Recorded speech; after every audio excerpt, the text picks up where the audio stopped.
H-Town, what's up? You know what time it is. It's time for the best 120 minutes of your day. The Chop Shop, the nation's #1 urban sports talk show, and also your midday sports happy hour.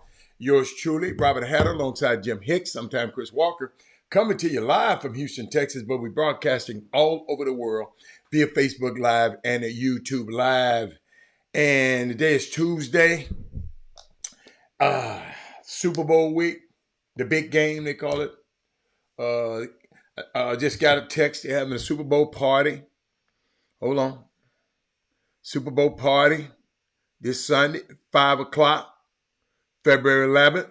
Super Bowl party at Cleopatra Cigar and Lounge. $10 unlimited nacho bar. I've never seen that. Drinks and food, bar and food specials. Live music. Specials all night long. Super Bowl party. Super Bowl party, baby. At Cleopatra's. Let's see all y'all. I need to see all y'all out there. But you know what? I was thinking about my guy. Got so much stuff to share with y'all today. And I was thinking about Joe Madison again. Okay? Joe Madison, radio figure, more than a radio figure. I mean, he was the dean. He was the Black Eagle. He's a guy that even make me think about doing this and getting up while I'm not feeling good and doing this. This man had cancer, and he got up and did his show live. And but you know what I did? I went through a lot of stuff. So I put him in my notes, right? His name in my notes. And I had, I don't know, hundreds of things that popped up Joe Madison. And I don't know if you knew about him or not. One of the most amazing men that he just moves you. He just moves you, man. He always talked about Mindy. Good morning, Akila. He always talk about what you gonna do about it. You know, like Joe Lewis or Brian Boatwright, you know, might come up here and say, well, Robert, this going on. Robert, this going on. And I might say the same thing, but Joe Madison said, what you gonna do about it? Rod Wells, what you gonna do about it? Mindy Collins, what you gonna be about it?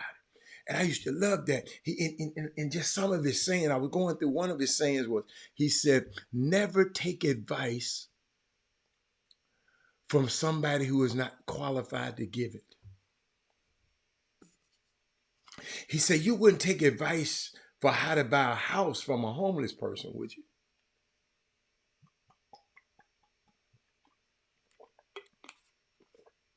See, just little stuff like that just make you think.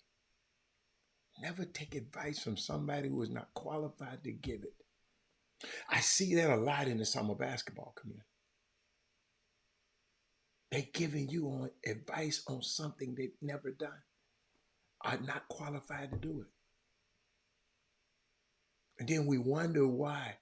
You know, I ain't want to talk about it, but one of the officials at an event this weekend was just telling me people were fighting, no trainers, no security at a listen to me, mamas and dads.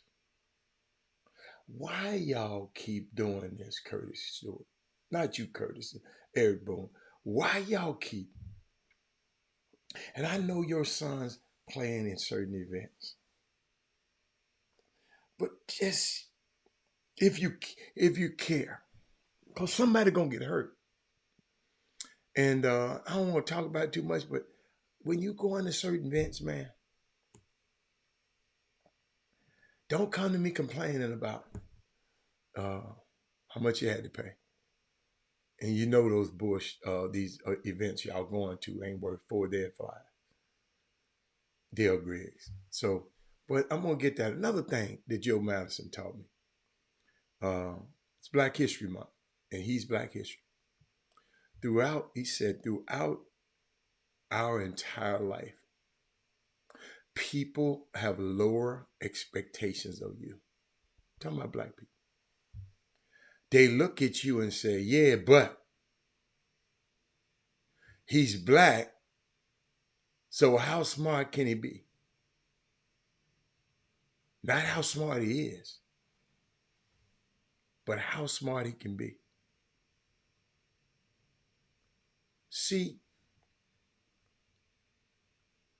the reason I give y'all this information, because you always anticipate a struggle to persuade that you were up to the task, are up to the job that you do.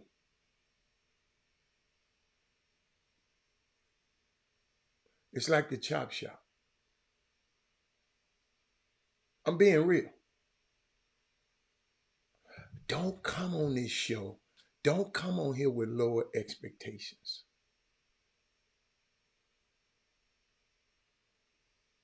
Because I know what the time and the energy and the resources have been put in this show. I'm not going to let no clown come on here and try to lower the expectations of this show. My expectations of me are just as high as anybody in this whole business. See, that's part of the cultural conditioning that Joe Madison be talking about.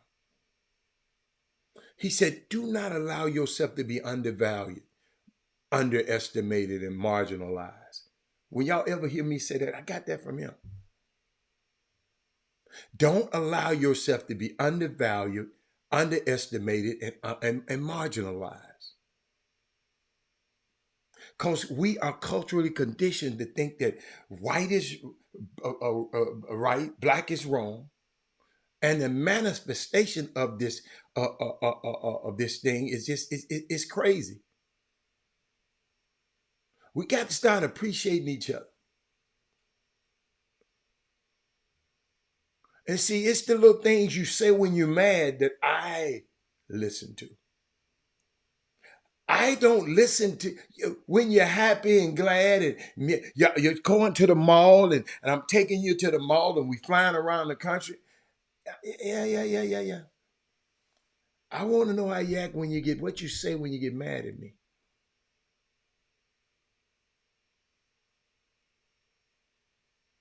That's how you really feel.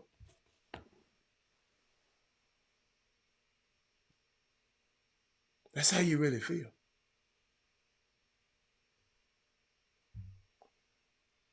Shout out to, did I put it on the screen? I probably didn't put it on the screen. And I'm going to have to adjust it, y'all, because I didn't. But I want to shout out to these two brothers.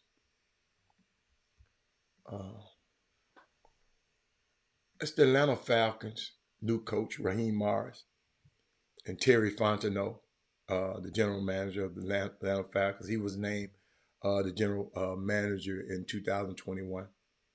So when you hear me cheering for the Atlanta Falcons next year, Mindy, now you know. See, Mindy, well, Robert, you changed team. No, I changed allegiances. I changed support.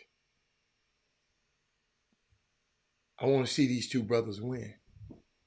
Fontenot joined the Falcons after spending the previous 18th season as a member of New Orleans Saints organization.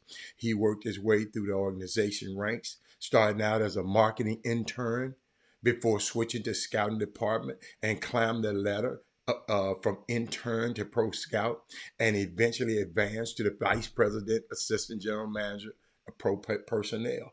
That guy worked his way through. Raheem Morris and just Raheem. I don't know how you looking. Raheem Morris is the one in the gray suit, and Fontenot is in the black suit. Just in case you didn't know who these brothers are, that's why I pictured them so you can know who they are. If you're looking at, let me see how you're looking at. Raheem is on the left. Terry's on the right. And I was thinking about something the other day.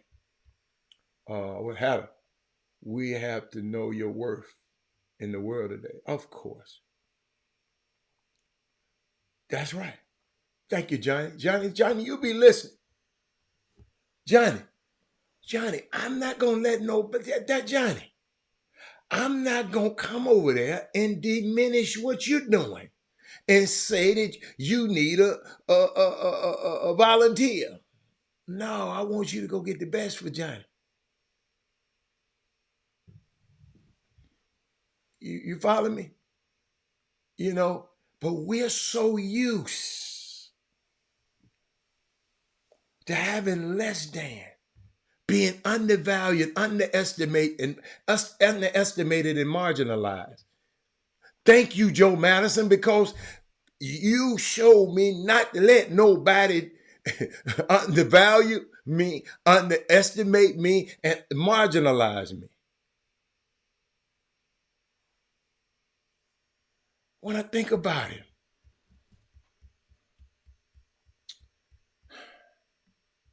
what else I pulled up?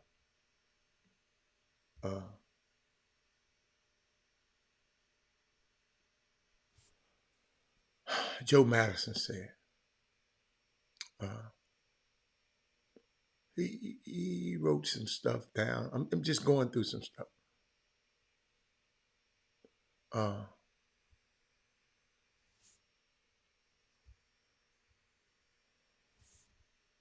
No, I ain't gonna do that.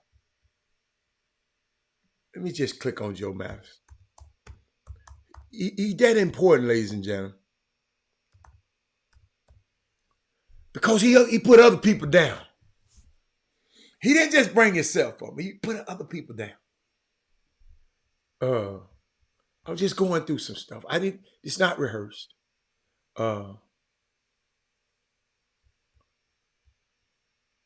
That's how I learned. What did he say? He said there is no shame in not knowing. You can only learn what you're taught.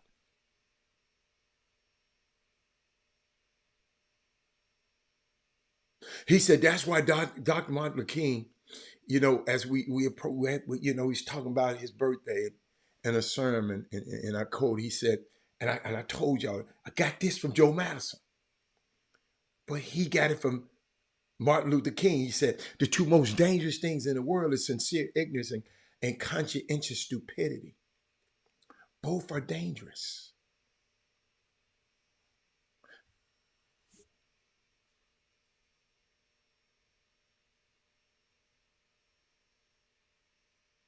A lot of this thing is all about race, and a lot of people, it's not race. You're race baiting. No. I'm going to show you. See, the reason they come at you about it is because they don't want you to learn. It's not complicated because it's a horrible history. It's a terrible history.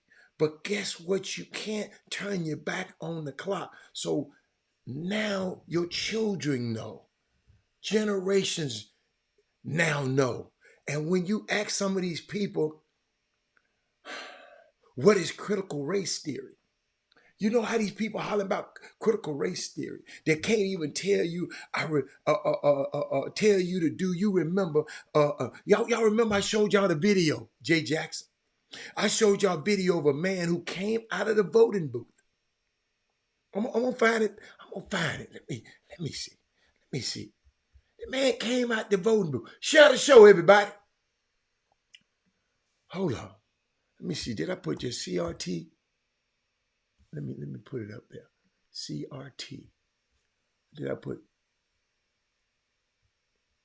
This might be it. He came out of the voting booth. He said, I had to vote against that CRT. And they asked him what it was. And he said, I don't know what it was. I just voted against it. Hold up, y'all. Let me see, is this it? I might cut it off. If this ain't it, I'm going to cut it off. Let's see. Is this it? As the racist terrorist MAGA movement inflames the culture wars in America, a Missouri high school teacher is getting fired, accused of teaching critical race theory, which we know doesn't exist in high schools or elementary schools. And in a moment, I'm going to speak with her live in her first national TV interview. The school board. That stuff that's going on, y'all probably ain't never heard of, though. Hold up, y'all. I'm trying to find that dude. Let's see, critical. Let's see, critique. Hold on. Critical. I like to share stuff with y'all. Critical race, CRT. No, I had it, but I didn't. He was coming out of the voting booth, and the man asked him a question. I showed y'all that video. How can you be opposed to something or for something that you don't even know what it is? Jay Jackson.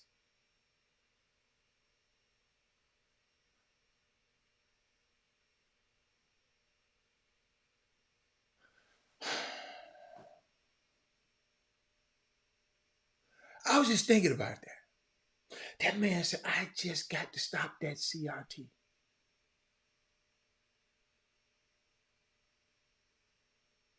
See,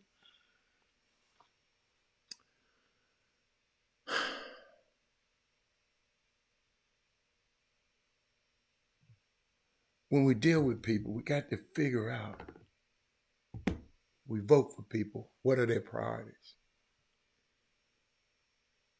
We got to find out what type of bills they're going to introduce. How's it going to impact you? I know everybody is not into politics. I know that. But can I just share with you? Politics impacts everything you do. If you dig in ditches, if you're a construction worker, if you're a teacher, if you are a PhD, if you have no D's behind your name, everything those congressmen, those members do affect you. Everything is going to impact you, which means you have to pay attention. I ain't said you had to be a political science major, but I wouldn't want nobody on it in our sphere of influence to be up here talking about, I had to vote down that CRT. I don't know what it is, but I got to vote it down. Shout out to Apple. Uh, never thought I'd say this, but I have to give you information like this. FAMU launches a program with Apple to provide first year students iPads, digital resources. University representatives say they hope the initiative will support students as they work toward obtaining their degrees. It's a unique thing. Freshmen at the University of Florida A&M will soon be able to get their hands on iPads and other digital resources supplied by the university. Florida A&M recently launched the Digital Rattler program in collaboration with Apple, according to the press release shared this month by Florida A&M. The initiative aims to get technology in the hands of first-year students to develop learning, literacy, and life skills. What do y'all think about that? What do y'all think about that? Over the course of the semester, 800 iPads will be distributed according to a new statement. The device will come with an Apple Pencil, an Apple keyboard, and Apple Care for tech support, which is important. And about half of the packages have already been given out to freshmen. One of those students is an electronic engineer student. His name is Taylor Douglas. He said he had the device. It's convenient to him. It's almost like having a second phone. Uh, he feel like receiving an iPad from school was really clutch for him. Uh, wow, great with note taking. Do we have any first year students uh, that can explain to us how important this is? Just curious.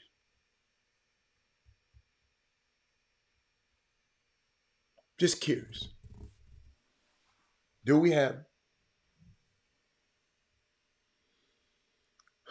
I wish Apple would do that for all HBCUs. You know, I got another Black History commandment that I got to give y'all, right? Number two. Number one was don't get over the past. Number two is, wow. Number two, take the time to unlearn white history. That's number two. I'm going to give you 10, but I'm going to give you one today. Take the time to unlearn white history. One of the most important parts of learning Black history is understanding that much of the history that you thought you knew was a mix of propaganda, myth making, and outright lies. Even if learning about the injustices that America inflicted upon Black people gives you the heebie jeebies, you don't need to contact your school superintendent to enforce your state's Caucasian control curriculum laws. You can just unlearn white history. For instance, if you believe the Civil War was about state rights, at some point, a well-meaning white person will inevitably try to impress their Black friend. Hold on, no. I'm sorry. Hold on, hold on, hold on. I went to the wrong one. For instance, if you believe the Civil War is about states' rights, you don't have to endure reading about the brutality of slavery.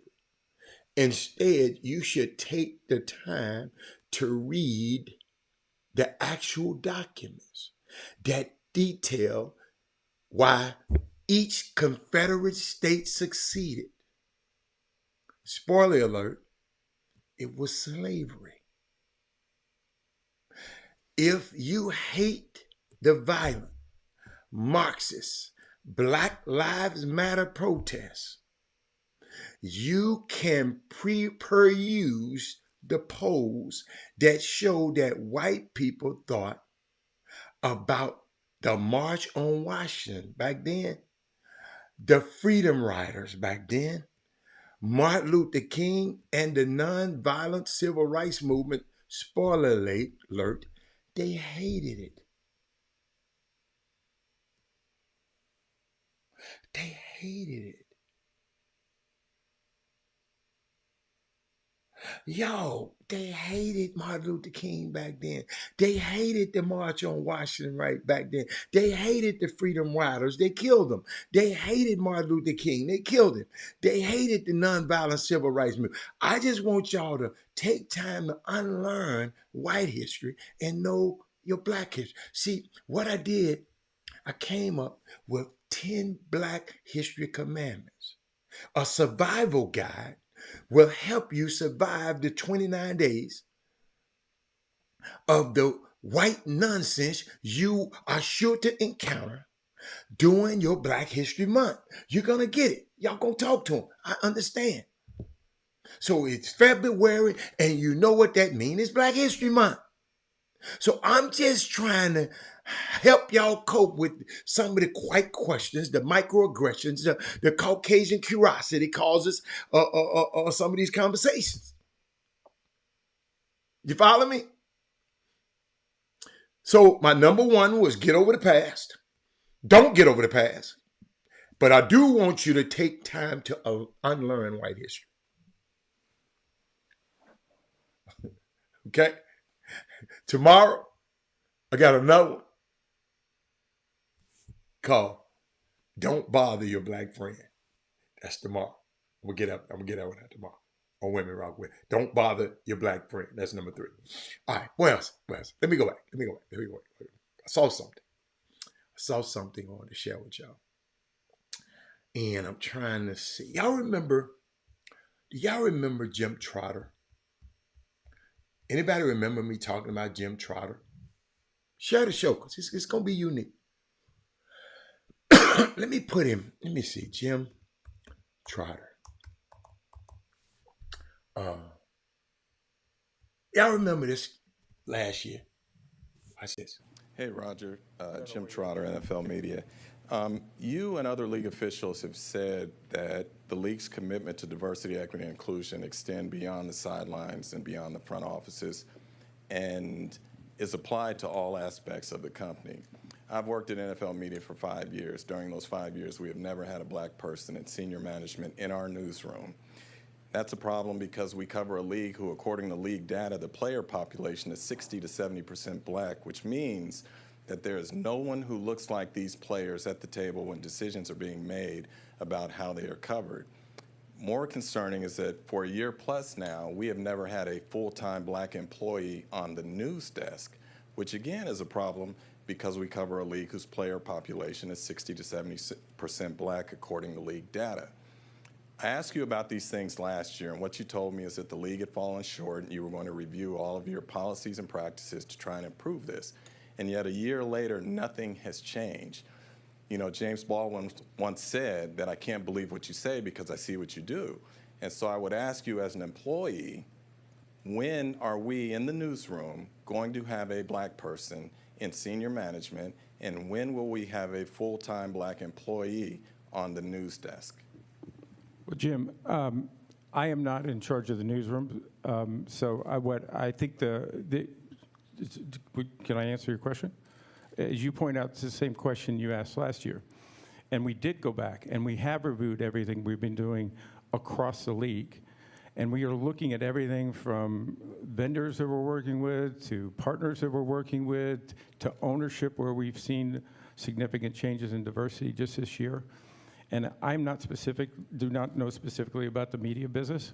We'll check in again with our people, but I am comfortable that we made significant progress across the league.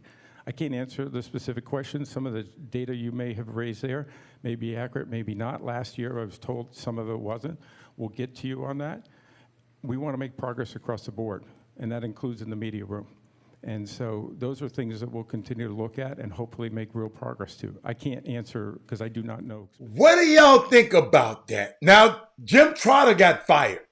They didn't renew his contract. He worked for the NFL. He sacrificed his job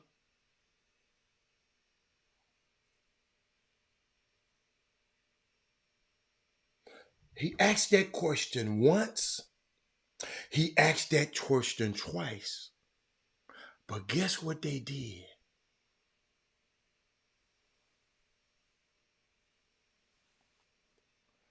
He took a page out of your whole boy Trump's playbook.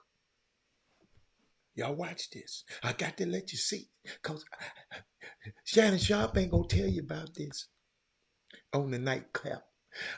Stephen A. Smith ain't going to tell you about this. That's why I tell y'all to share the show so your friends can know this. That was last year at the Super Bowl. He asked him that same question a year before because Jim Trotter worked in NFL News. And all he was saying, man, we ain't got nobody.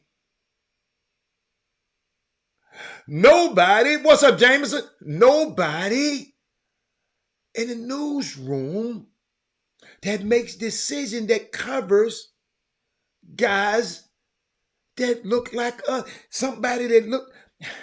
Don't you know I can cover Jameson Morrow better than some white guy? I probably can cover Reginald Simpson. Not saying the white guy can't cover him too. You come cover him too. But at least have me in there too.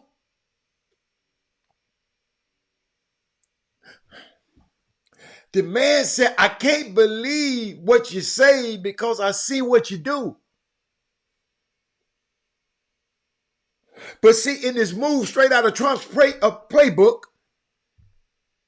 they moved the Super Bowl press conference up to Monday. It's usually Tuesday or Wednesday. So all the media is not there. And with the press attendance at its lowest on Monday, and they made the event invite only, Jameson Morrow. So this year it was invite only. But hold on, wait a minute. Hold on. Hold on, wait a minute. Invite only, right? Trotter got to have his man in shambles. He get exposed again in this Super Bowl on Monday. Invite only. And he got exposed again. I'm going to show it to you in a minute. Listen to me, y'all. The NFL Commission keeps ignoring the data on race. So black journalists keep making him look stupid in public. They got rid of Jim Trotter, right? They fired him, right? Then they moved the commission. Y'all got to follow me now. They moved the commissioner's annual Super Bowl press conference to Monday and make it invite only. They thought they did everything they could to protect Roger Goodell. But they were wrong. Despite its best efforts to baby a 64-year-old grown man who earns, y'all, earns north of about $63 million annually and use of a private jet. Just signed a contract extension. The NFL might have finally realized that there is nothing that they can do to prevent black journalists from pressing Roger Goodell about the NFL media's incredible lack of diversity when it comes to hiring black people for a company that exclusively cover a majority black player league. No, they did not. Let me finish my story. If you just hold up and let me finish, I'm telling a story. Barnes? Did Trotter ask him again? Hell no, he wasn't invited. It was invite only. Are you listening? Trotter got fired. He wasn't invited.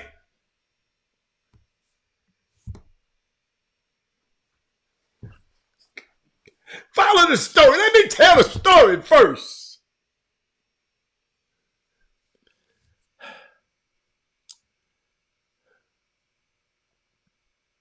As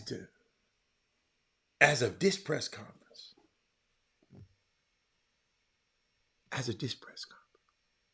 the NFL news media room, NFL media, still employs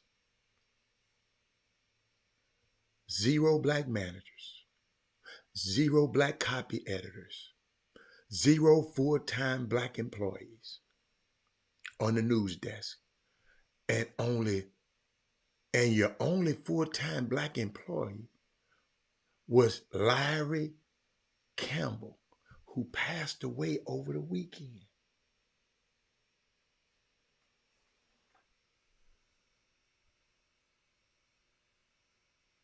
Darren Smith is the guy who answered the question of KLKC radio, black dude from Kansas City radio station. He asked him, how does knowing, and I'm going to play it, but he asked him, how does knowing this sit well with you, Roger Goodell? And after 2 years of being asked this question, why has there not been any change of any hiring in that arena? Hold up, let me give it to you, because Darryl Barnes he wants it right now. Hold up, where my man at? See. So look, I know I'm out of Kansas City. I've had dreams of maybe working for the NFL Network one day, but I'm sorry. When I say I'm out of Kansas City, so I've had dreams of working for the NFL Network one day. But be that as it may, I know that you don't run the NFL media newsroom, but you do run the NFL, and they answer to you along with the 32 owners. As of this press conference, the NFL media newsroom still employs 0 black managers, 0 black copy editors, 0 full-time black employees on the news desk, and your only full-time black employee, Larry Campbell, passed away over the weekend. Now, Mr. Trotter, Jim Trotter, was not here, for whatever reason. Over the last few years, have asked you why that is the case. And for a league that has more than 60% African Americans that play the game, and I know that you're a man of conscience, how does knowing this sit well with you, and after 2 years of being asked this question, why has it not been any change or any hirings in that area? Well, I disagree completely with you. There hasn't been any change. I'm happy to get your data and share it with our people and make sure that we get an answer for you. I don't have all the data.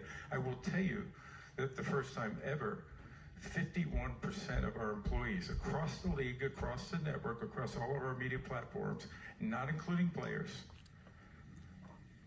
are either people of color or women. First time ever. So progress is being made, and there are areas where we still need to work and we still need to improve, whether it's offensive assistants or maybe people in our media newsroom. We will continue to do that and make significant progress as we have. People of color are women. Y'all got to start listening to these folks, man.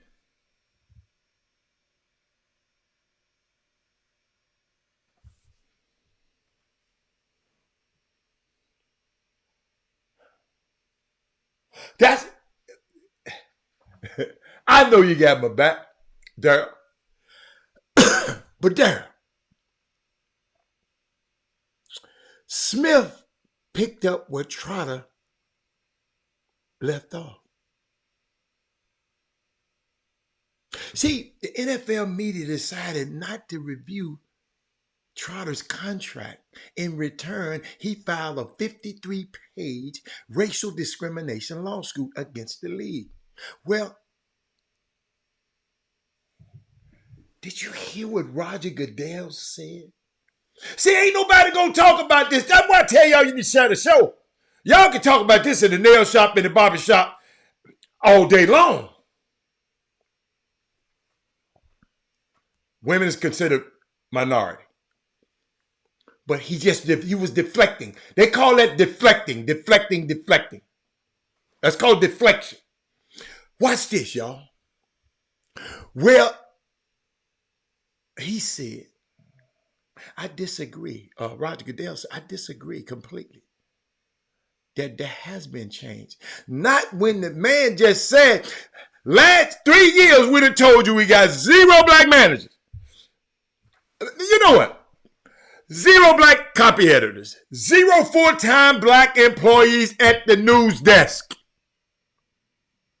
And your only full-time black employee, I don't know what Larry Campbell did. Somebody look him up. He passed away.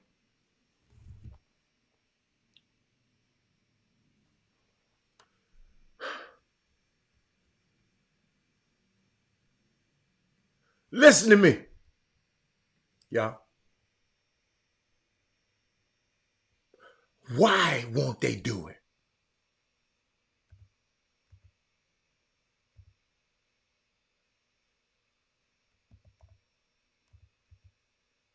Why?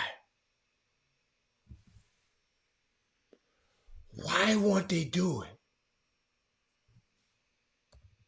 Why don't they hire them? Is there a reason that they don't want to hire a black person?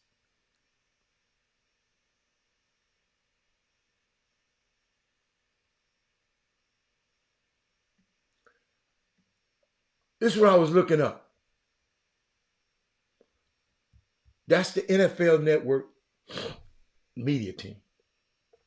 The one dude at the bottom had one black dude. That was Jim Trotter, and they fired his ass. That's the one they just fired. Everybody else in upper management, all at the top, all the owners, white, Roger Goodell, all these people, everything right, everything.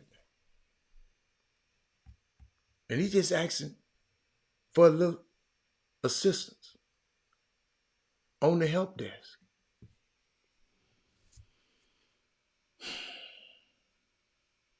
He said, I'm happy to get your data. He said that same thing to Jim Trotter 2 years ago. And share it with our people and make sure that they get an answer to them. I don't have all the data. But I tell you that for the first time, 51% of our employees across the board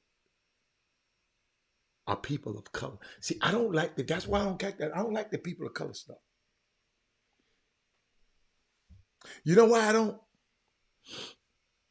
Before I go and get the rest of Goodell's quote, we need to take a pause. Because that last line is what people, companies who operate like Goodell and the NFL like to do. The question was about black people.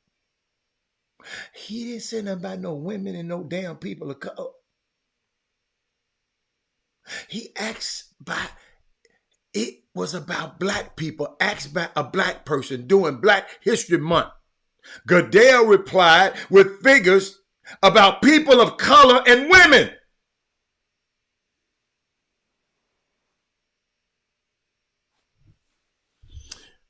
Boy, I wish y'all was talking to me today. I wish y'all should share the show today. Because evidently y'all don't want to talk about this. Give me a thumbs up on YouTube. Give me a share the show. Give me I need somebody who's going to talk to me. Call your friends. Text some friends. I'm going to give y'all a second right now. Text and tag and tell some friends. Because I need some more people going to talk to me. I don't feel good, y'all. But this is a subject that needs to be talked about.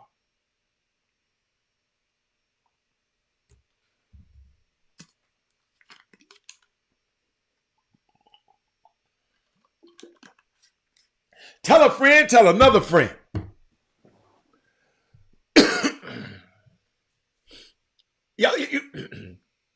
Y'all see, don't y'all understand why I need to hear y'all talking?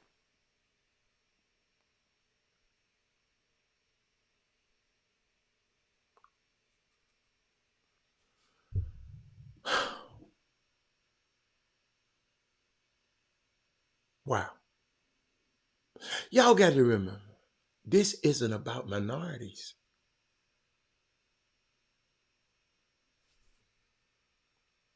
It's strictly, to me, it's about black people.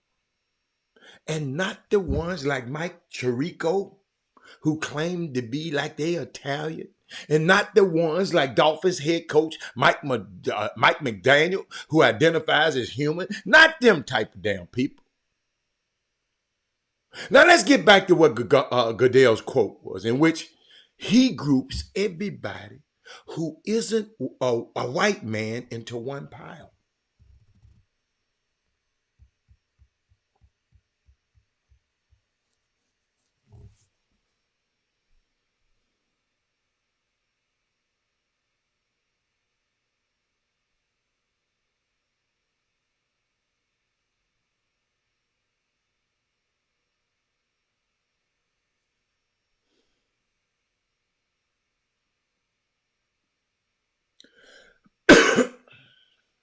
Y'all, I'm just thinking. I was reading some of your comments.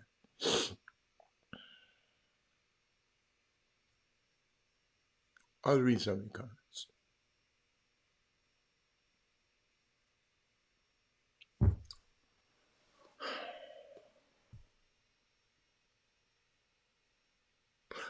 First time ever, he said. So progress is being made, he said. And there are some areas where we still need work and we still need to improve, whether it's an offensive assistant, maybe people within our media newsroom. This Roger Goodell. We will continue to do that and make significant progress as we have.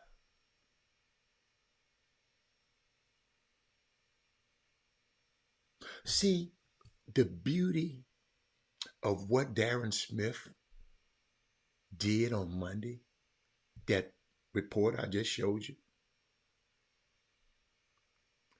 was solely due to him picking up the baton for Trotter. What did I tell you yesterday we need to do for Joe Matters? Pick up the baton. Somebody got to pick up the baton when Keith Fobb leaves. Somebody got to pick up the baton when Mark Edwards leaves. Somebody got to pick up the baton when Johnny Arnett can go so far. We lack a race. You don't have to, somebody had to light, my light got to go out, my torch got to go out. No, you ain't got to light no torch. Pick up the baton. Pick up the baton when Jameson Morrow go. Somebody got to pick up the baton. You follow me? Reginald Simpson, somebody got to pick up the baton when you leave.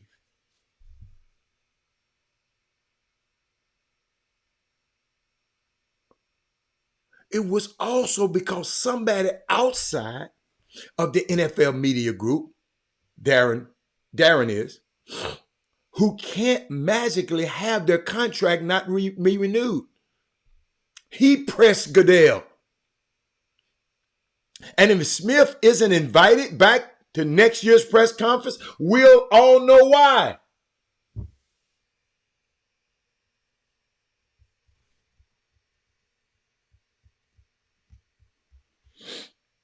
They don't want anyone to bring to light to the bullshit.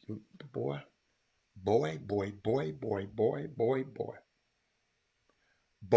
Lionel Rogers done woke up. Thank you, Lionel, because I'm glad you're here.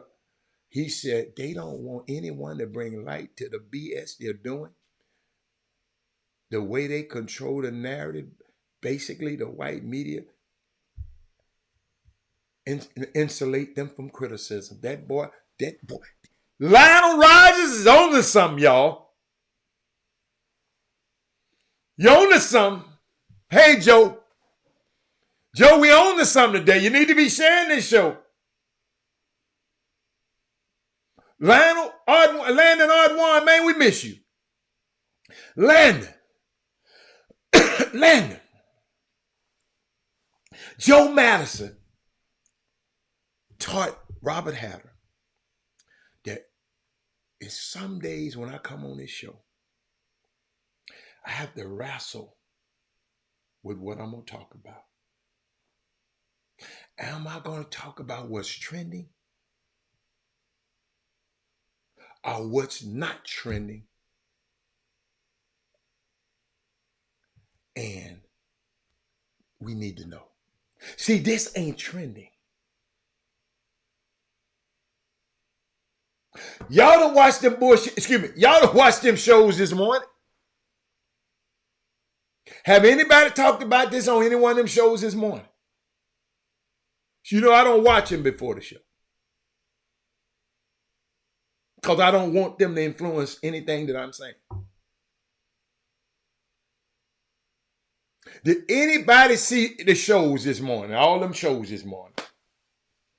It's a lot of them. Did anybody talk about this? Super Bowl, I got Patrick Mahomes, man. Patrick Mahomes all the way. Patrick Mahomes, daddy, man. Pop, you need to slow down, man. What can we talk about LeBron and the Lakers for? Hold up. Y'all watch it. Because you ain't gonna talk about LeBron and the Lakers. Hold on. Let me pull up. Eric is a comedian, so he likes to. Some days he just said, look here, I'm finna mess with Robert Hatter today.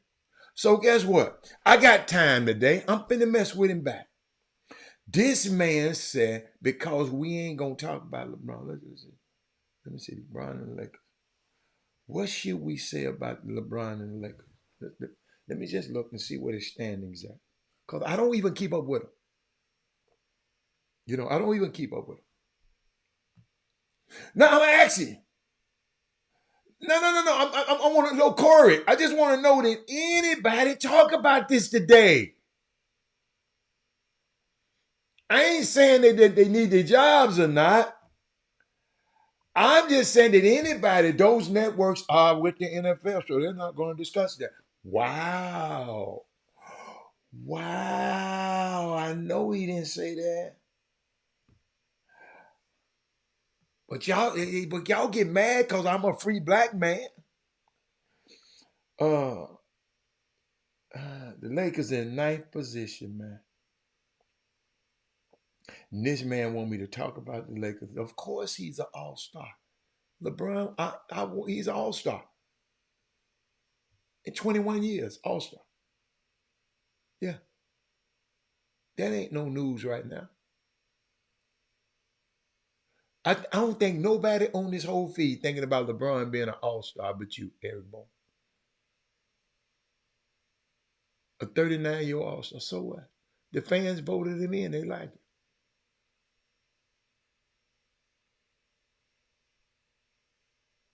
Sonya. See, Mindy ain't said nothing. Mindy and Sonya, they be working my girls over there too hard. All I want to know is, but this, see, now y'all understand why I don't do NFL picks no more on Thursday.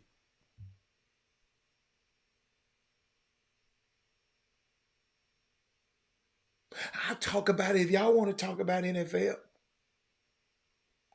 See, I know this stuff been happening.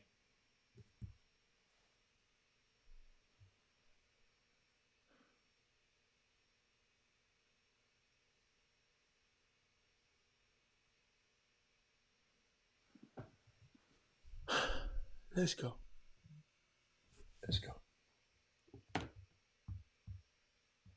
All I can tell y'all, I ain't gonna tell y'all that because y'all gonna take it literally. But when y'all give something to one of these political campaigns, boy, ever since Barack, that's the first time I ever gave to a political campaign. And he done sold he done gave everybody my information. Man, they be sending, oh my God, they text your ass to death. Let's go. Here I go. I'm back. Because I'm thinking about something. I'm thinking about Darren Smith. The beauty of what he did on Monday was solely due to him picking up the baton for Jim Trotter. It was also because somebody outside of the NFL media group who can't magically have their contract not renewed like they did Jim Trotter, press Goodell. And if Smith isn't invited back to next year's press conference, we'll all know why. See, Roger Goodell simply doesn't care or doesn't want to know. That data is what it is. The NFL newsroom has 0 black managers, 0 black copy editors, and 0 full-time black employees on the news desk. So that means everything that come out about these black players are overseen by white men. If you're a white man, you shouldn't be offensive. I'm just letting you know.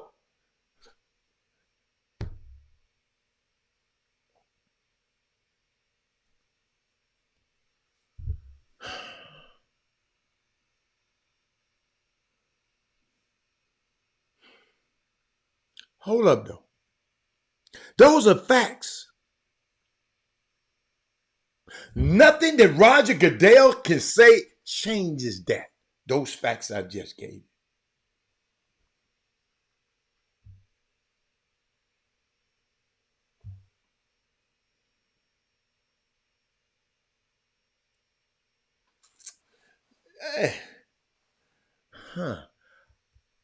Jameson, thank you so much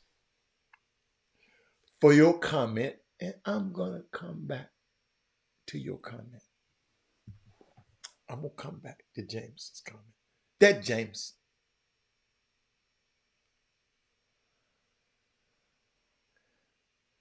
No, not Coach Forbes, Coach Flores. Brian Flores. Let's get his name right. Hold on. Let me keep going.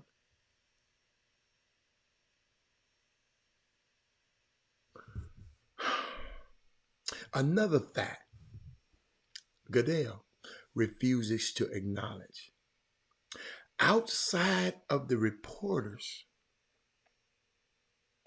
in the NFL newsroom, there are 0 full-time black employees in a league whose player population is majority black. Let that marinate for a minute. I didn't ask Smith to pose that question, but I thank him for challenging Goodell and seeking to have Goodell's actions reflect his words. This is what Mr. Trotter said, he wrote. Listen, y'all. See, the more I'm telling y'all, the more I'm thinking. Trey Phillips, stop it! See, I know we gonna get into that. Let me get through with this. But I like this. I'm gonna come back to that. I got y'all. I got y'all comments bookmark. That's Trey Phillips, something else.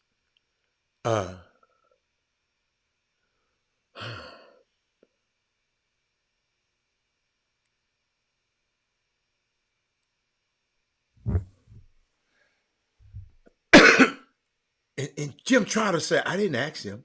And Darren said, you sure didn't. But I'll ask it again next year and every year until he changes. So changes are made. You matter to me, Mr. Trotter. Listen to this young brother. When we gonna start thinking like this? Let me repeat that. Let me let you see him again first.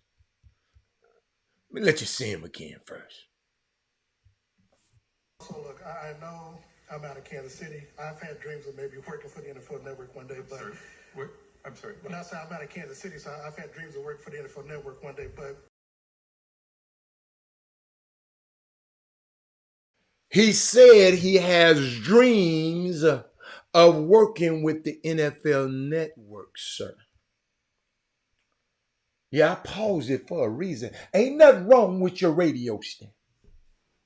Just doing not the tip to touch your thing. Ain't nothing wrong. Robert Hatter has put your ass in the twilight zone right now. So y'all just hold on. That brother right there said, that man there fired my brother. I'm finna come ask the same question my brother asked him. Most of y'all ain't doing that. Most of y'all ain't doing that.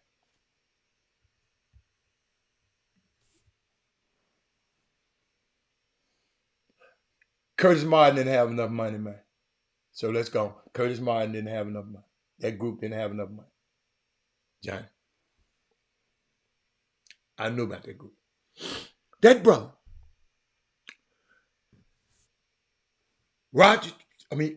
Jim Trotter tweeted and said, man, I didn't have nothing to do with that young man asking that question. And the young man came back and tweeted back. He said, sure didn't, but I'll ask it again next year and every year until changes are made. You matter to me, Jim Trotter, and your issues matter to me as well, and to a number of people.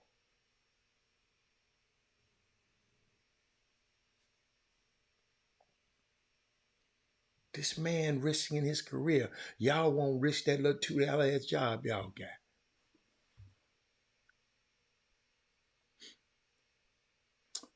Throughout the rest of the week, y'all, the league will be hosting a ton of official events. And many of them are simply to check a box off on a diversity quota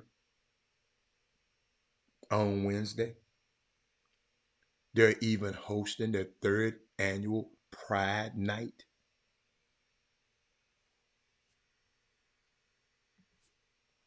Despite the league's ugly history when it comes to handling gay players and not currently having an openly gay player on a roster, you would think that at some point the NFL would realize that it's easier being diverse than it is faking it.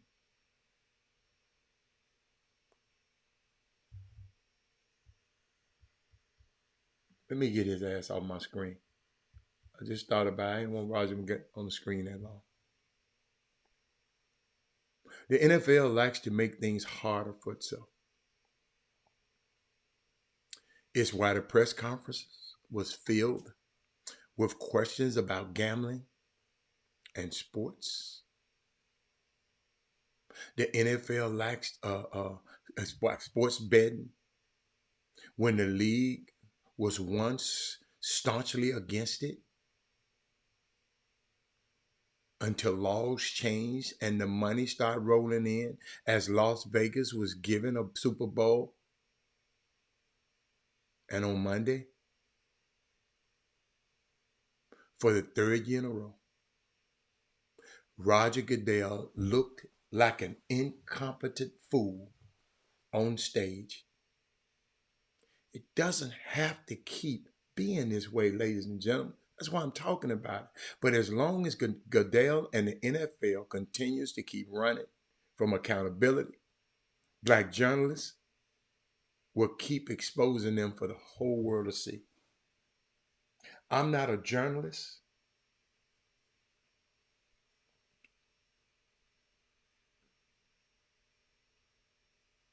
I don't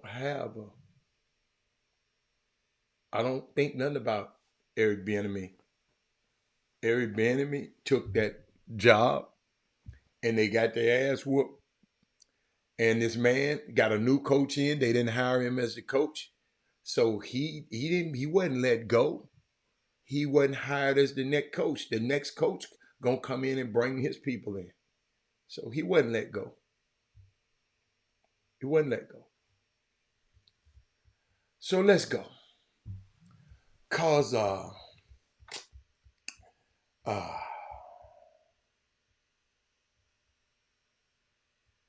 uh,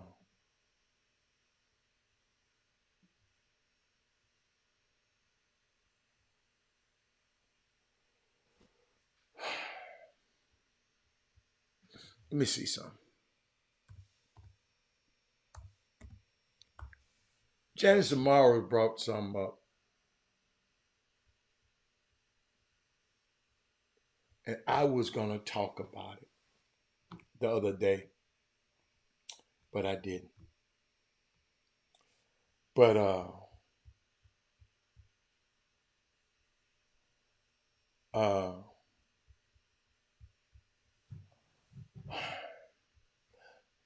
wait a minute, let me see. James Amaro and Trey Phillips. Let me see what they said. Boy, I got to summon up me some energy for this one. He said, this falls in line. What we're talking about has nothing to do with what Jay-Z was talking about. I disagree with you, James. I'm going to put it up there. This falls in line with what Jay-Z said after receiving his award last night. We must keep pushing. What this man did would be legendary. Hell, let's not forget the ongoing. What man did? What are you talking about, James? It's all good. What you talking about? I'm just trying to figure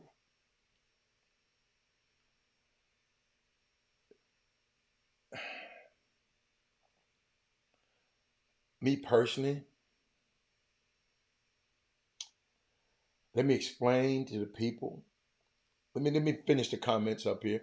Then James Amaro, but Jay-Z would not attend the Black Award show that he and Beyonce are awarded and attend the Grammys. His speech I agree with, but why keep supporting them? Trey Phillips already know how I feel about that. Curtis Martin, a former player, wanted to buy a franchise. They didn't have enough money. And Johnny Arnett, if me and you had a club and we want our rules to vote whoever, I don't mind people not voting a black owner in. If they don't want him in, they don't want that. We got to go get our own. We need to quit begging these people to be in their stuff. Jim Trotter worked for he wasn't begging. Jim Trotter said, look, I'm qualified, man, than any one of these guys in front of me. Let me paraphrase what Jim Trotter was saying. I'm more qualified than any of these white clowns you got in front of me. And y'all won't even give me an interview. That's what Jim Trotter was talking about. He wasn't begging. He was just saying, when. It might not happen for me, but it might happen for Atlanta Alward's son. It might happen for Trey Phillips' son. It might happen for somebody else. It might not happen for me. That ain't what Jay-Z talking about. Jay-Z mad because his wife ain't never won Album of the Year.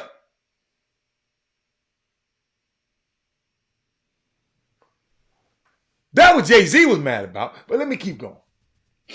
Sometimes the people who are in a position to help us, we might not agree with everything that he is doing, but I truly believe, let me put this up here.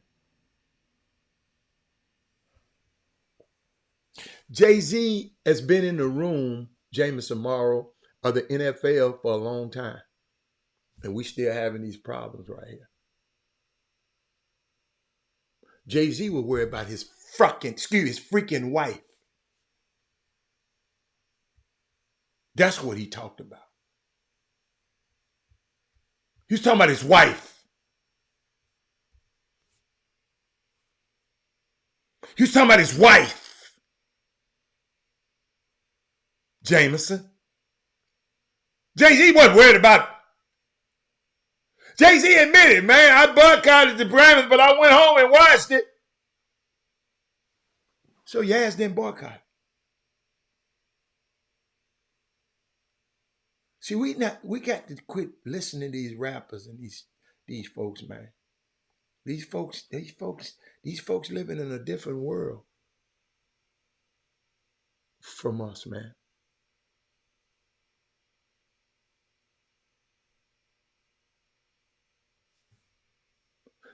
My thing is, was Jay-Z talking about the Grammys or was he talking about America? He calls out the Grammys for never awarding album of the year to his wife while accepting the Global Impact Award Grammy on stage, saying that she got the most Grammys ever won and never won album of the year. How does that work? Some of you, he says, some of you don't even belong in categories. He said, I get nervous when I speak the truth. Beyonce has 33 Grammys, 32. Jay-Z, Kanye have 24 Grammys. Alicia Keys has 16 Grammys. Aretha Franklin has 18 Grammys. None has ever won Album of the Year. Stevie Wonder won Album of the Year 3 times in 4 years.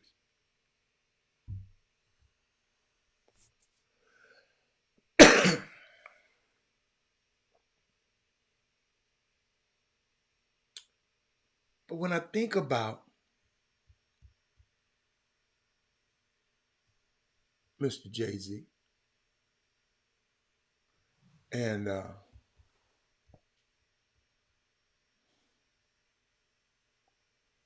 why I didn't really want to talk about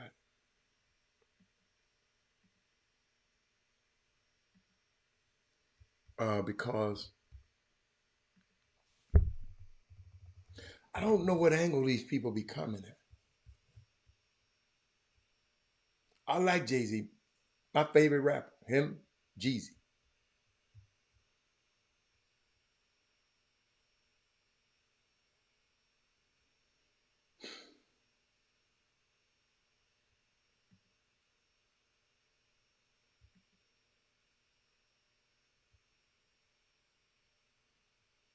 I'm trying to find something.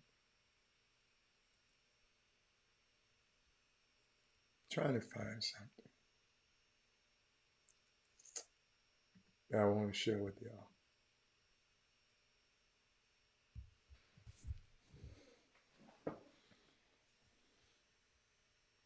But that Jim Trotter thing I just shared with you,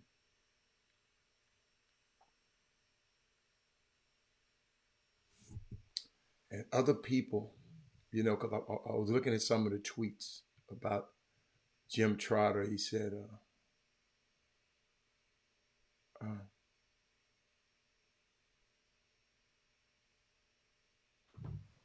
y'all, I keep thinking about why don't the people in the NFL newsroom want to hire nobody that look like us? And it just got to me.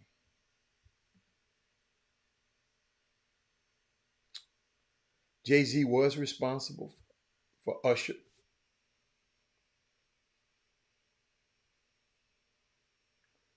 Unlike you,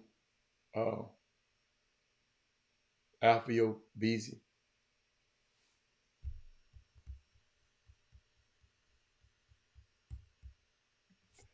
I'm a man that has been around the world and lived in several places.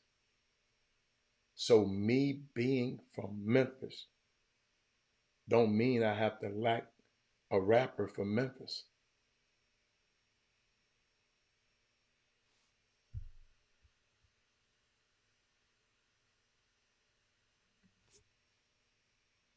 No, I thought Gotti a dog. I ain't got nothing in common with Gotti a dog. Don't like nothing that they sing about.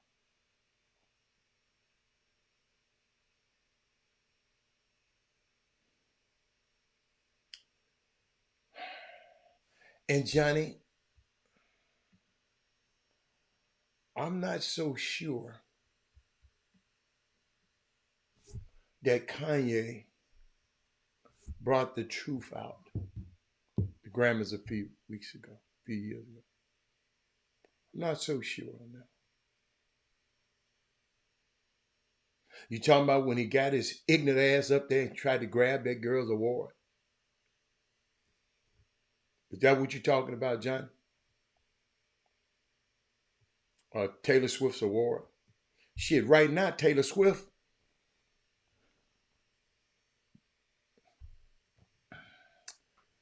got more credibility to me than Kanye West. She ain't went mess with Trump.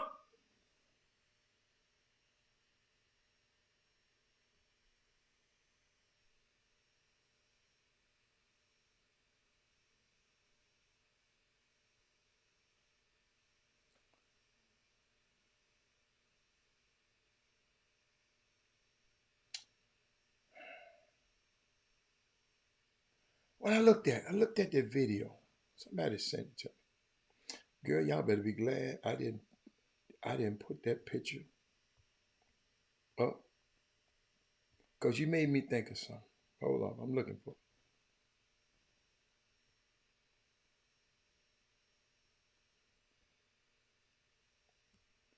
Here's the time he did it.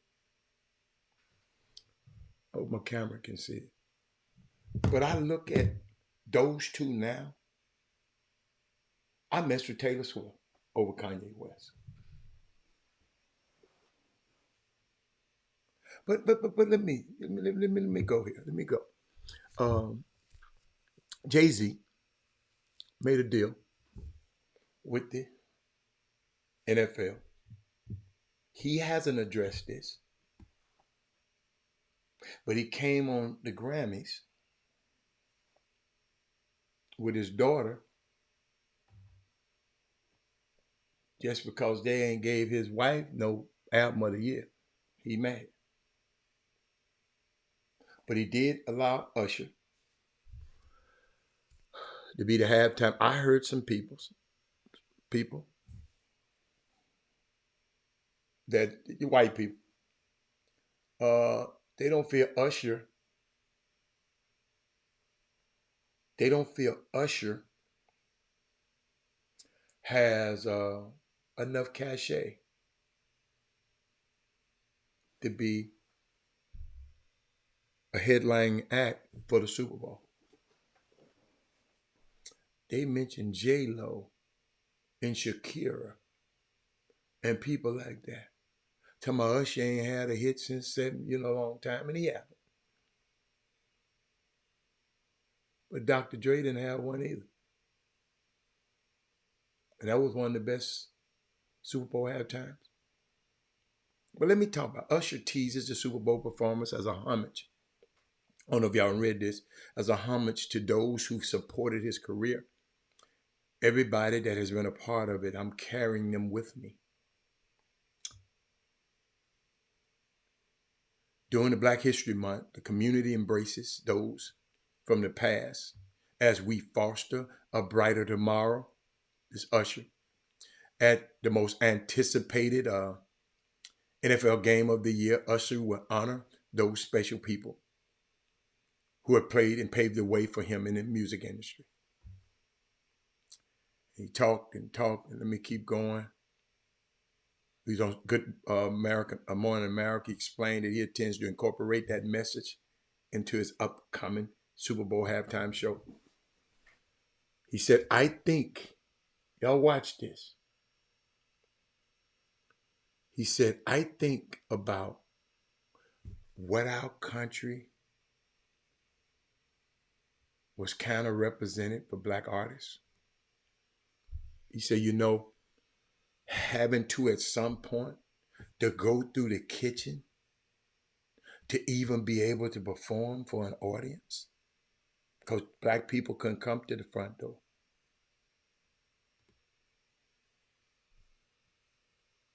This Nikki Haley, stupid ass, people around here voting for her, she talking about she didn't see no racism.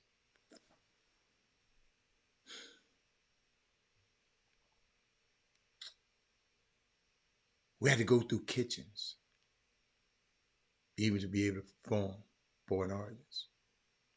This Usher talking. But they had to leave back through that same door after they performed. fear for their lives as they went to the next state to do the same thing. He said, so I'm coming through the front door with this one. It's Usher talking. To have R&B have the main stage at the Super Bowl is a major thing for me. With less than a week for showtime, Usher acknowledged the significant role of people who have supported him during his 30-year course. He said, I didn't start where I am now. And I didn't get here by myself.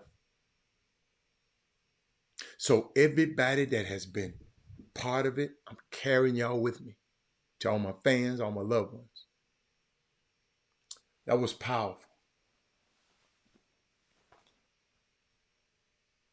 That was powerful. No, you good, John. That was powerful. The young man thinking about. When I think about Jesse Owens, that movie, when he came back after he defeated Hitler in the Aryan race, he came back, they had a banquet in his honor. His coach, who ain't ran nothing, and his wife, coach's wife, got a chance to walk through the front door of the hotel. Jesse had to go through the back door, him and his wife, in this country. I went over there and fought Hitler, outbeat Hitler, battled Hitler for y'all. Then I come back over. I hope y'all listen to this. Then I come back over here.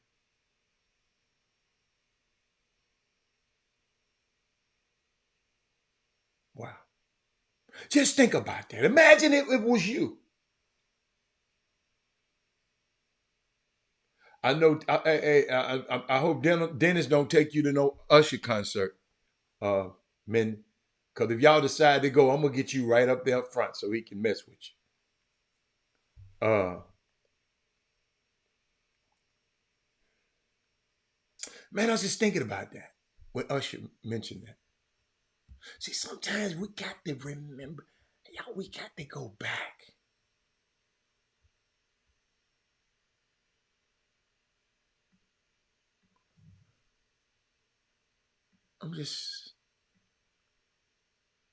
Hold up, I know I had something else for y'all. I have my mailbox. Had a mailbox for y'all. Young players.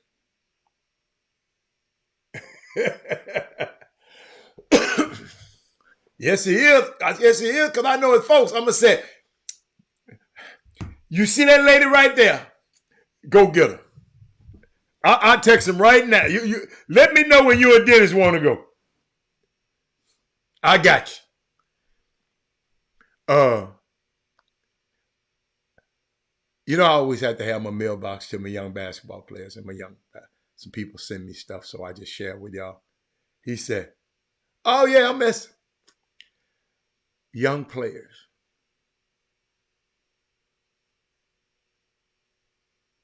Listen to me.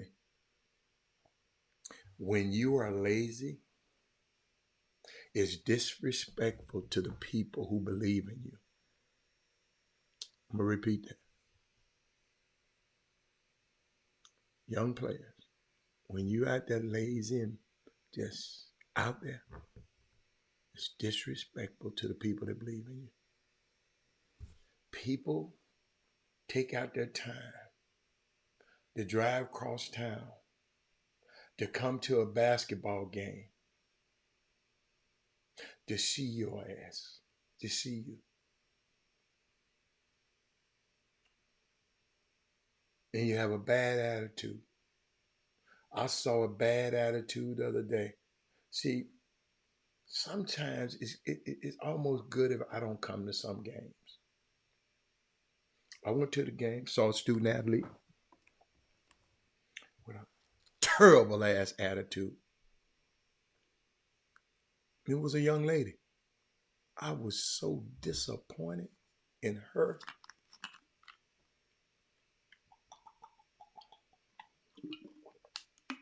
I don't watch much women basketball, but it didn't look good. That's what I took away from the game. Took out my time to come to a game and watch players play. And you pout.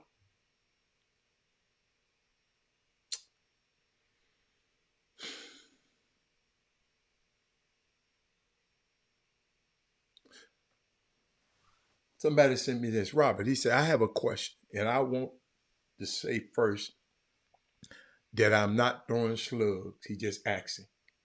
When people say they're not throwing slugs, they probably are. He said, is it the job of the AAU organization to win games or to help develop players?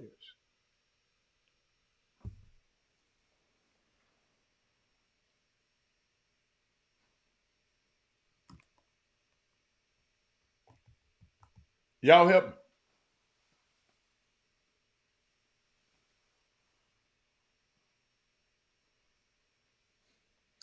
Marcus Carroll, Marcus Carroll.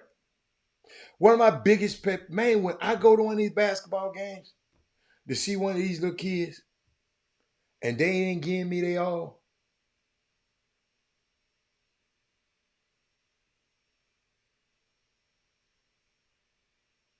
Why does it depend on the team? Is it the job of the AAU organization to win games or to help further develop players? Depends on the team. So what team? What teams? So it's certain teams that just got to win games, and certain games. What you mean, Mindy?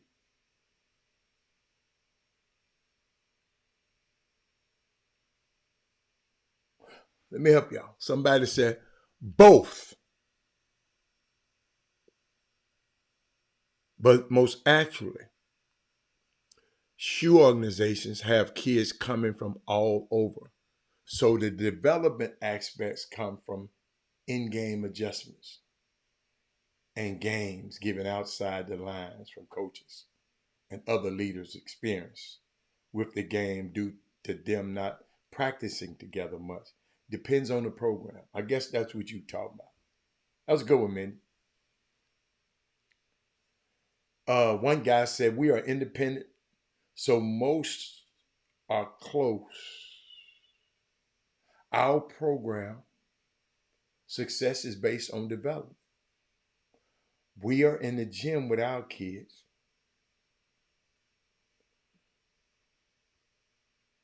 year round. Teen kids usually focus on their develop outside of the AAU organization, which is okay. Just got to commit to work. Then somebody said definitely both the development and opportunities platforms should precede anything.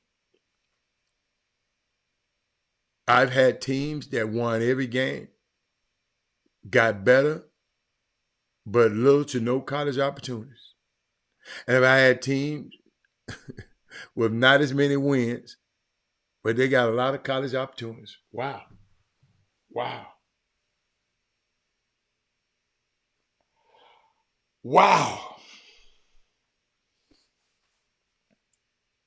Mm.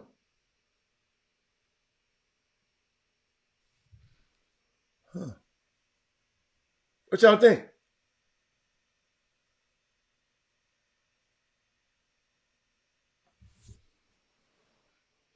Summer basketball program is too. So where should he get better at? So when he come on a summer's team, you're saying he should already be good enough. Cause ain't no use in getting exposure if you can't play.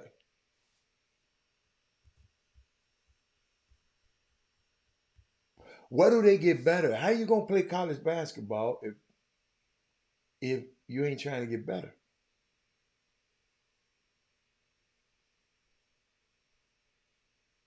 So a summer basketball program, all I'm doing is providing you a platform. That's what you're saying. I don't care if you're getting better or not. Because if you're not getting better every day, even on your platform, you ain't gonna have no opportunity to play in college. Because from just me watching guys, you got to develop. You got to be trying to get better every single day we walk in the gym, some kind of way. Y'all talk to me.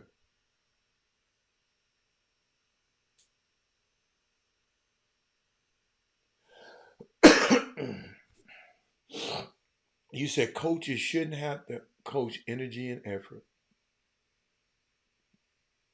They should be automatically given by the players.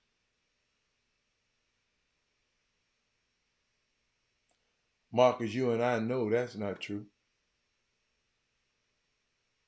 Because these players don't have energy and effort. Where do they get energy and effort from?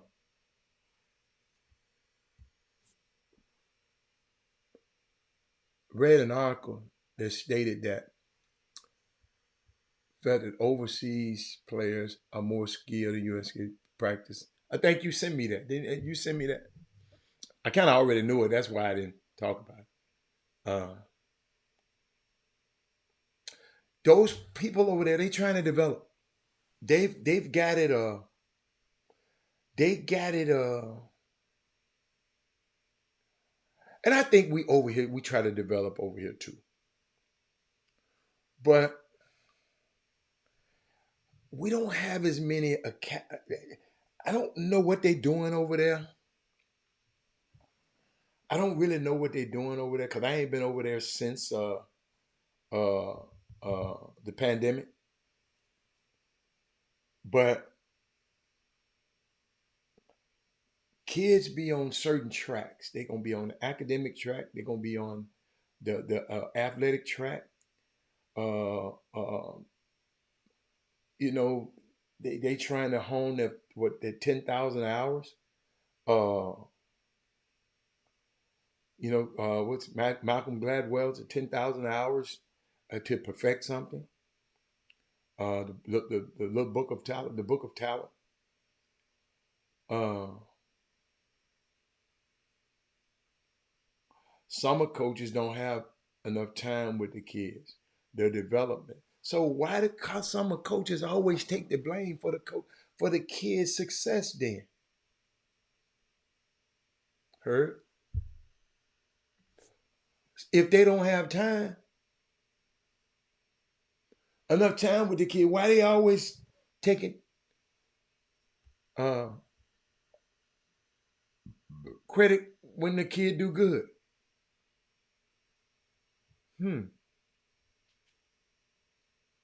Walter said, yeah, he said, our kids are not taught much in AAU. How can they practice twice a week and play 40 or more games? No real work ethic.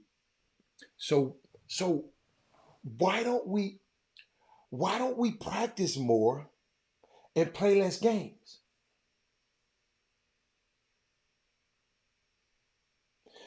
Why don't we practice more and play less games? Because you just got to go to this tournament. I just got to go to this tournament. I just got to go to this tournament. I just got to go to this tournament. I just got to go to this tournament. Why? Why can't we stop now? I told a parent that was worried about her son being on a summer team. I said, don't worry about him being on a summer team. Just work out the whole summer. I just can't do that. He got to play.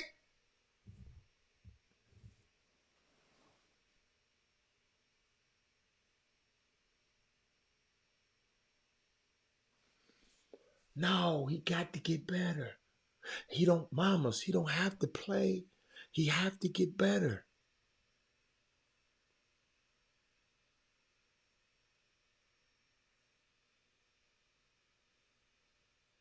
And Europe, you play by skill set and not height. That's why you have guys that you playing power forward or center. They're taking out kids' spots in college and pros level. They ain't taking nothing from our. Yeah, you're right. They are taking. Yeah, you're right. Yeah, you're right. They're taking. It's rare that a summer coach, parents, high school coach can all be on the same page.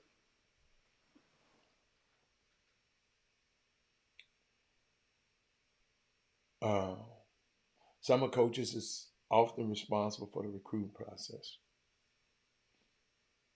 Hmm. Summer coaches have no access to the academic side of the recruiting process. Absolutely. Have no. Thank you, Walter. I wish a damn summer coach would talk about some recruiting process with my son. They tried. Man, you need to let me help you with your recruit. Man, if you don't get the.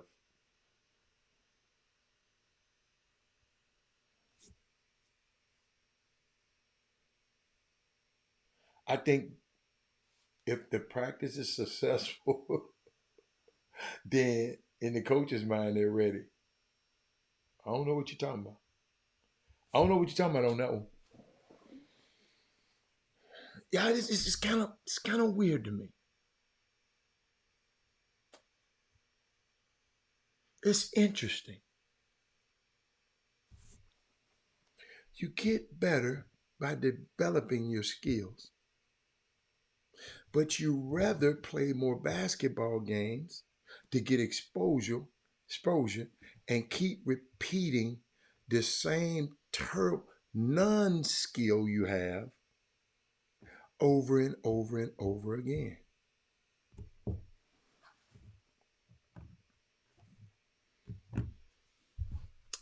Hold up. I got to go play in this tournament to show off. Hold up.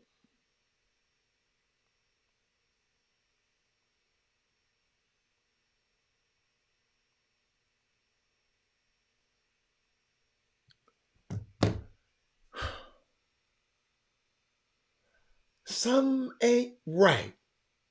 Somebody, somewhere, some missing.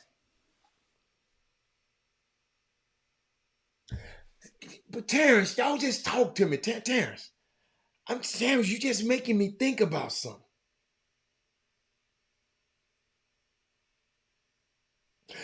I asked the parent if your son was to get an offer that he wanted from college basketball,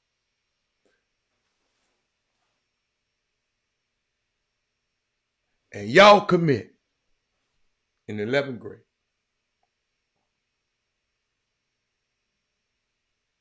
you still want to go play in the summer?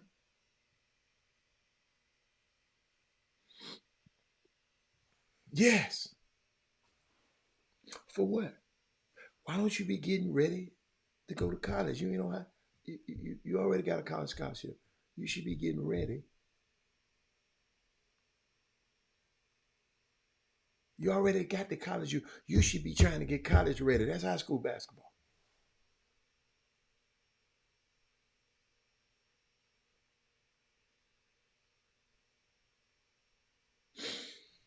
Terrence, y'all got to talk to me, man, because I'm hearing this stuff and these folks just ain't listening, man. They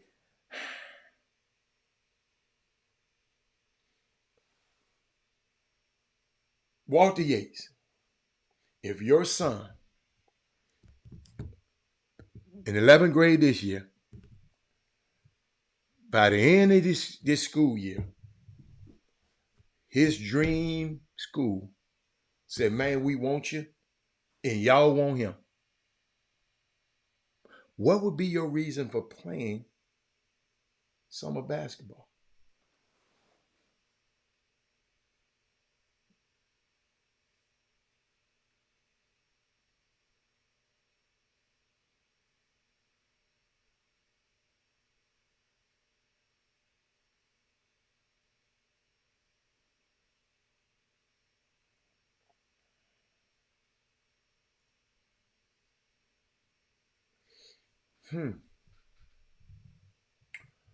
Marcus Carroll, Terrence Lockins.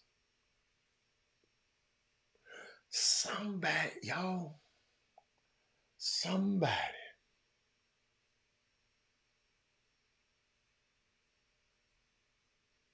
I ain't said nothing about no damn college coach. Would probably want him to continue playing. I said the parent. Forget the college coach. Parent. College coach can't tell me what to do. If you want me, I want you. I done committed. Let's go. I'm getting ready. I'm shutting it down. I'm not going to play in no damn summer.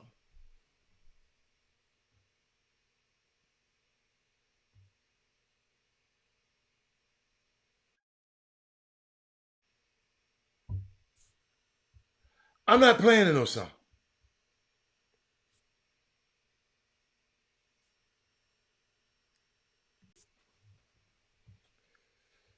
I'm not.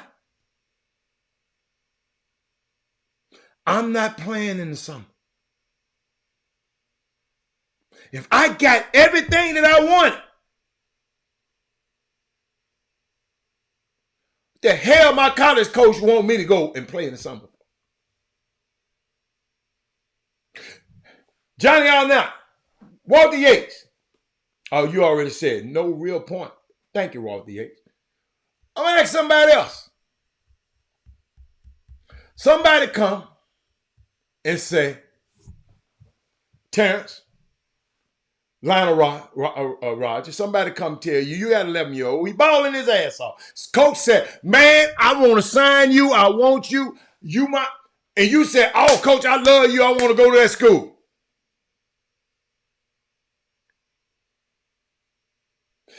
Unless you're trying to be a McDonald's All-American,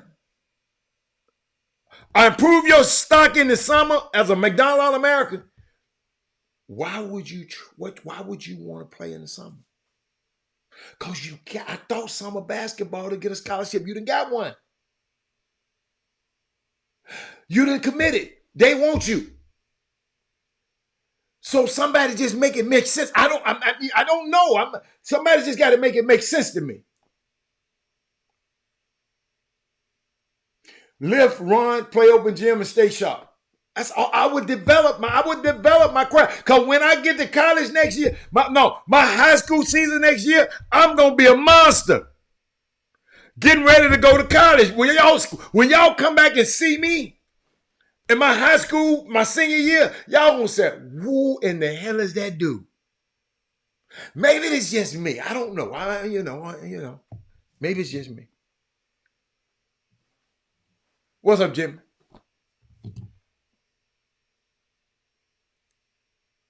Oh, he got you muted for somehow. Hold on. Yeah, man. Yeah. Y'all dabbling about summer ball. No. It just somebody made me think of something.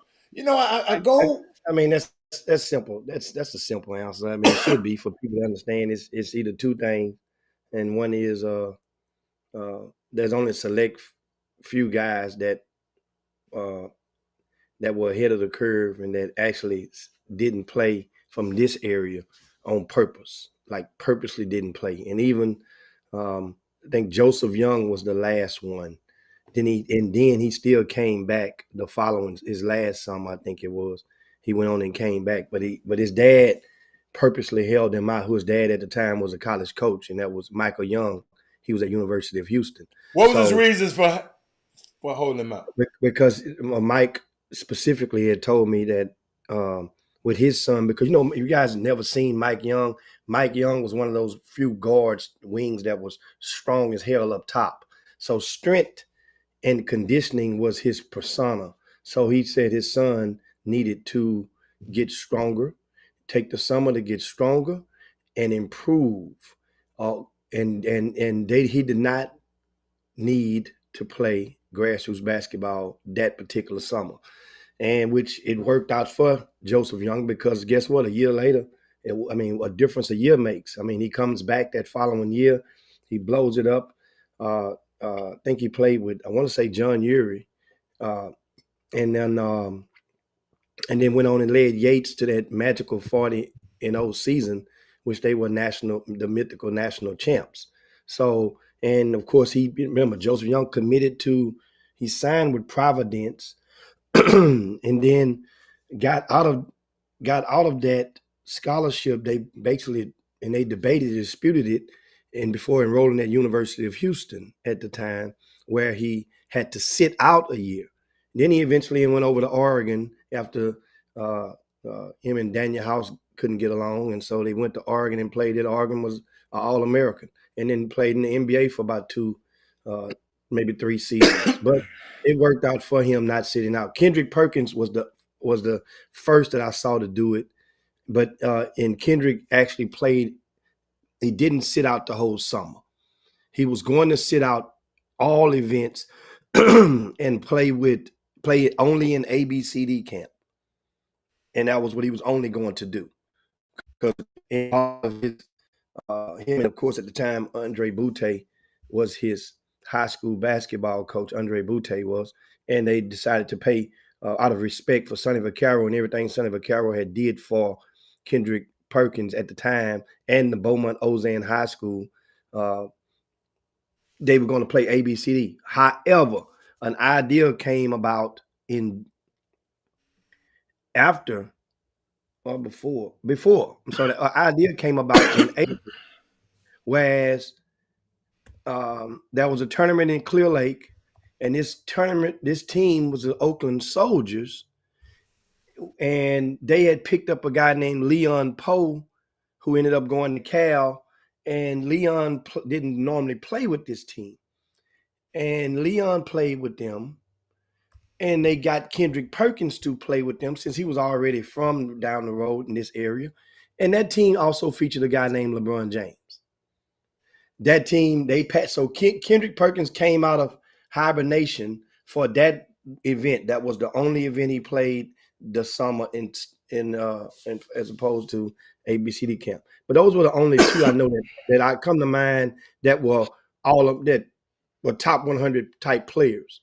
And like you just said, now if you got a lot of kids will play that summer because to play themselves into McDonald's All-American consideration. And nowadays, the Olympics, the structure of USA basketball has transformed greatly over the past decade, and so a lot of guys be trying to play in and put themselves in contention for USA basketball invites, um, and to pay homage, I guess, that sneaker circuit. Some guys had never played in Peace Jam before.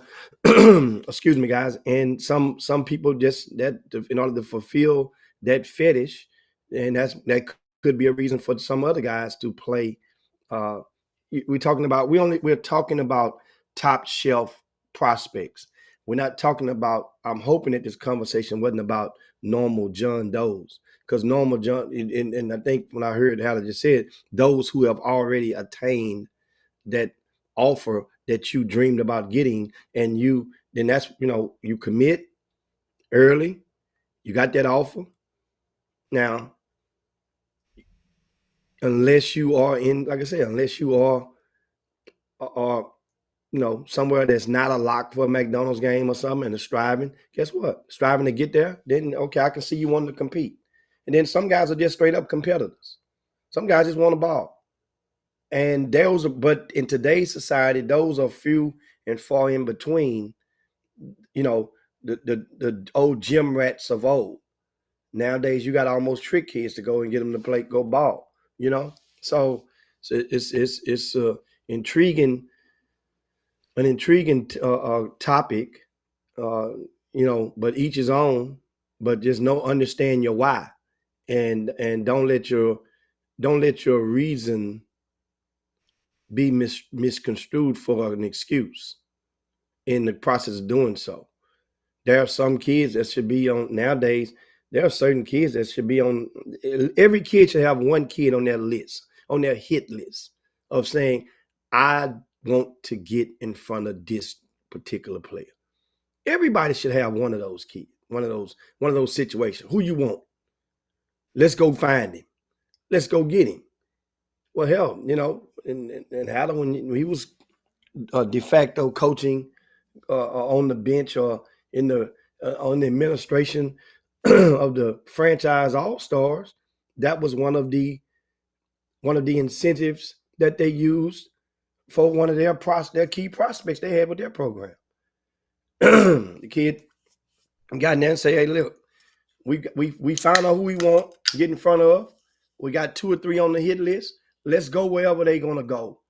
The rest of the kids, we don't even really care about nothing. We got one mission: search and destroy A, B, and or C." And that's that's how that goes in regards to that. So what else? I'm reading some of the comments. Johnny Arnett said he reffed that tournament at Clear Lake School that time, seeing King James. That was a packed tournament. Yes, it was a packed tournament. It was a packed house in there. And some of you guys, if you think back and you walk back in some of these gyms, it didn't take much. Some of these courts were not as big as we thought they were. Like, I was at Westfield High School about a month ago when Coach Goffney got was honored for his 500 win. Went over there to support Coach. And I was just sitting in there during one of the timeouts. That's why I say during timeouts, what are you doing? I'm just glancing around the gym, and I remember O.J. Mayo and Willie Warren getting down in this place, and it felt like this place was so much bigger than what it is. And I'm like, in my mind, I'm like, damn, they really had the Kingwood Classic on court 2 and court 3. Neither one of those courts had bleachers in them, and nobody complained. This is where the premier kids in the country, that third court was made of straight concrete slab. It was kind of the wax, the shined up version of slab. It was slab. People played on them courts and didn't even complain, man, back in those days. That was about 20 years ago. No, Willie Warren that was a little bit less than 20 years ago. Because Willie Warren came out in about 07, I would think, maybe 08. So that means he was playing it was about 06. Yeah. Remember Jacobin Brown coming in that joint back in the days. Westfield High School. You guys remember that? And Lionel Rogers said he truly believes that players and parents are addicted to the attention of summer ball. Right? And you just got to find out, man, and ask some parents and find out what's their why. A lot of people, man, have so many different reasons to be playing, and not everybody is chasing the same thing in this grassroots ball. Not everybody's chasing the same thing. Not everybody can attain the same thing. There are some kids making go work out. They can work out for the next 100 days, 1,000 days in a row, and it still wouldn't move the needle, and it still would not become a Division I prospect. Though, and you think about those man hours, what if they were channeled, or some of them were channeled towards something that could be geared more toward a possible professional career that can make them just as or more money, and they could be more prepared in that sector. Just like, the young man that played last summer, well, he didn't hardly play much last summer. And but he was unsigned. He would have been an unsigned senior. And I think his name was Justin Scott. Well, the Justin Scott, guess one of the main reasons why he did not play. And he ended up getting an offer before the summer was about to start. He turned it down, thought about it for a couple of days, thought about it and called the coach, said, "Coach, respectfully, I have to decline this offer because I want to be a pilot. I'm taking classes, and that means I would have to defer these classes, and I'm on the schedule to get this done and get my pilot's license." This kid was flying, doing simulations at the time. Now he's flown his own plane. He's flown from Houston to DFW and back on his own. 18 years old. And I wanted to do a story on him in the magazine, but didn't have the time. And so maybe this, that's very intriguing. It could be very inspiring for somebody. In other words, his parents influenced him to understand that basketball ain't the be all to you. We can go and we got options, and you're only as good as your options. This young man he has his, and the United Airlines actually gave him, cause I spoke of him on the Chop Shop. They actually gave him an internship with one of their programs. He was like a greeter, and you're going through the terminal, because they were doing construction and stuff. So they hired some kids, and they had them in the airport, letting you know which way to go if you wanted to go to pre-check or whatnot. This, he was just like a greeter. That's what they call him. So, but he got the experience and got that on his resume. So shout out for him, for them. I see Craig Lilly is up in the building, the Cleveland High School legend, McDonald's All-American, Craig Stick Lilly. Man, University of Houston. This is one guy, man. If it wasn't for a knee injury, man, this guy would have definitely made some bread in the NBA. I got to see him. We went to junior college together, Angelina Junior College. That's when I met him back in the late 80s. But this shout out to him, man, taking care of his family, man, and legend. They're gonna retire his jersey at Cleveland High School next year. Wow, that's long overdue. Let that be a sign, guys. If we get ready to land this plane, go back at your high schools and see if they got anyone's jerseys retired. Who your top 5 from your high school? Who's your starting 5 players from your high school? And go back, take a stroll through and see if any of the jerseys retired. If they're not, then you need to go stop by the principal's office or the head coach's office, and let's get the ball rolling and get the ball moving to getting these guys honored in their flowers, especially while some may be still living. But that is definitely a much needed thing. Remember, Chris Walker just got his jersey retired at Milby just last month. Chris Walker finished in 1988. He just got his jersey retired. Juwan McClellan, it took 20 years. He came out in class of 2004. They retired Juwan McClellan's, Chris Walker's on the same day. I think Jack Yates High School, they just had their annual installment of guys to get their jersey that got retired over at Yates. Shout out to Darius Pee Wee Gardner is one of the players among, I think it was 5 males that were added, and one was Darius Pee Wee Gardner. Shout out to Pee Wee, and he's not the only one. I don't have the list in front of me. I was looking to see if I had it in my phone, which I do not. I got it in my email box somewhere, as I am on the selection committee for the Yates alumni, and they installed 10 females as well this year. First time doing the females, but we got to. But I'm actually I'm the only person on that committee that did not attend Jack Yates High School, which is an honor. It's a privilege. They just wanted somebody that wasn't too vested in some of the decision and some of the process. So shout out to everybody on the committee and for getting it done and pushing forward. And I know Donna Roper and Monica Lamb and all those girls, the current principal, Stephanie, she got inducted in there as well this past weekend. So shout out to everybody with that. But it's time to land this plane and get on up out of here.